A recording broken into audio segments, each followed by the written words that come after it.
muy difícil que la ultraderecha se inserte en nuestro país. Del voto por voto mexicano a la nueva crisis latinoamericana. 20 años después, América Latina vuelve a discutir quién ganó. La presidenta Claudia Sheinbaum rechazó la idea de que México esté experimentando el mismo avance de la ultraderecha observado en otras partes de América Latina.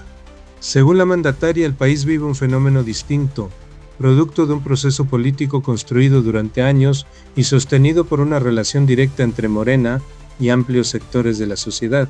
La declaración parece responder a una coyuntura inmediata, pero en realidad toca una de las preguntas más importantes de la política latinoamericana contemporánea: si México constituye una excepción regional o si simplemente atraviesa una etapa distinta de una crisis que recorre todo el continente. La respuesta obliga a mirar hacia atrás, 20 años atrás, a una elección que formalmente terminó en 2006, pero cuyos efectos políticos siguen presentes. La diferencia oficial entre Felipe Calderón y Andrés Manuel López Obrador fue de poco más de 243,000 votos. La exigencia de voto por voto, casilla por casilla, no representó únicamente una impugnación electoral, cuestionó la legitimidad de la transición democrática mexicana y abrió una discusión que aún no desaparece del imaginario político nacional. Lo verdaderamente relevante de aquel episodio no fue el conflicto postelectoral en sí mismo, sino lo que produjo después. La derrota no destruyó el movimiento encabezado por López Obrador. Por el contrario, la percepción de agravio derivada de aquella elección se transformó en una identidad política capaz de organizar militancia, construir una narrativa sobre el funcionamiento del poder en México y articular una mayoría electoral que terminó llevando a Morena a la presidencia 12 años después. Vista desde 2026, la elección de 2006 parece menos una derrota y más el momento fundacional de una nueva hegemonía política, cuando las elecciones dejan de resolver los conflictos. Durante una buena parte del siglo XX, las elecciones cumplían con una función relativamente simple: distribuir el poder, elegir gobiernos y cerrar disputas. Los derrotados protestaban, negociaban o se reorganizaban, pero el sistema recuperaba cierta normalidad. Hoy, la situación es distinta. Las elecciones siguen definiendo quién ocupa los gobiernos, pero cada vez tienen más dificultades para producir consensos duraderos. La legitimidad ya no se deriva automáticamente del resultado. Debe construirse, defenderse y renovarse de manera permanente. La crisis política latinoamericana actual tiene múltiples expresiones. Se manifiesta en la polarización, en la fragmentación social, en la desconfianza a las instituciones, en el ascenso de nuevas derechas, en el desgaste de proyectos progresistas y en la creciente influencia de actores internacionales sobre la vida pública de los países. Sin embargo, todas esas expresiones parecen conectarse por un mismo fenómeno: la dificultad creciente para construir acuerdos sociales amplios sobre quién tiene derecho a gobernar y bajo qué principios debe hacerlo. La historia reciente de América Latina muestra que el problema ya no consiste únicamente en ganar elecciones. Cada vez resulta más frecuente que la disputa por la legitimidad continúe después del conteo y acompañe a los gobiernos durante buena parte de su mandato. En otras palabras, las urnas siguen definiendo autoridades, pero ya no siempre logran cerrar los conflictos que las produjeron. Perú y Colombia, la legitimidad en disputa. Perú ofrece una imagen casi perfecta de esa tendencia. La cerrada disputa presidencial entre Keiko Fujimori y Roberto Sánchez expresa mucho más que una competencia electoral. Refleja una fractura histórica entre dos proyectos del país que difícilmente pueden reconciliarse dentro de los marcos tradicionales de representación política. Por un lado aparece el Perú urbano, empresarial y financiero, concentrado alrededor de Lima.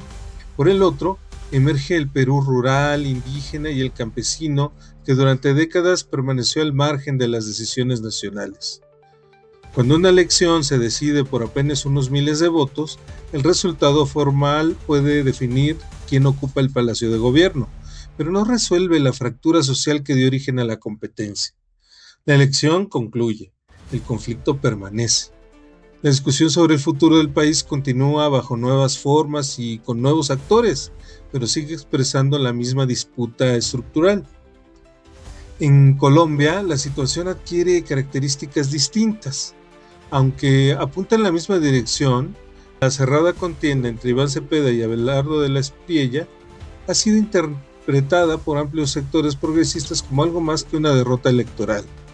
Las acusaciones de intervención extranjera, presión mediática, financiamiento irregular y operación de estructuras de poder nacionales e internacionales reflejan una pregunta más profunda.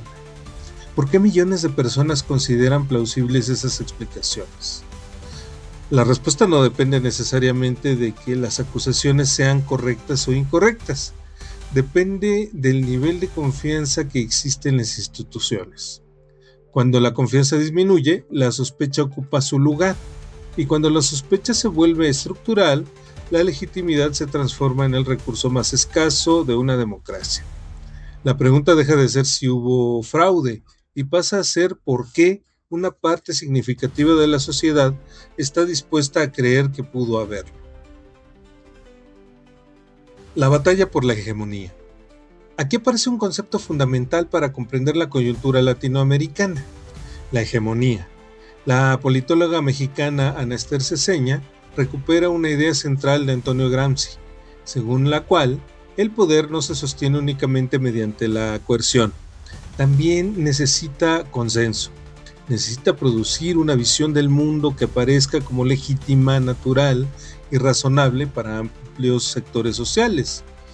Desde esta perspectiva, la política contemporánea ya no gira exclusivamente alrededor del control del Estado, gira alrededor de la capacidad para definir qué significa democracia, qué significa libertad, qué se entiende por seguridad, qué modelo de desarrollo resulta deseable y quién puede hablar en nombre de la nación.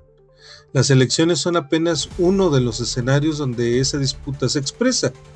La verdadera batalla ocurre en la construcción del sentido común. Durante las primeras décadas del siglo XXI, parecía que América Latina avanzaba hacia una nueva hegemonía política. Los gobiernos de Hugo Chávez, Lula da Silva, Néstor Kirchner, Evo Morales y Rafael Correa cuestionaron buena parte del consenso neoliberal construido durante los años 90. La reducción de desigualdades, la recuperación de capacidades estatales y la búsqueda de mayores márgenes de soberanía económica parecían anunciar una nueva etapa regional. Sin embargo, la historia tomó otro rumbo. Muchos de esos gobiernos lograron transformar políticas públicas y mejorar condiciones materiales de vida. Menos exitosos fueron al momento de transformar sentidos comunes de manera duradera. Cuando aparecieron crisis económicas, escándalos de corrupción, problemas de seguridad o simples signos de agotamiento político, amplios sectores sociales comenzaron a buscar nuevas respuestas.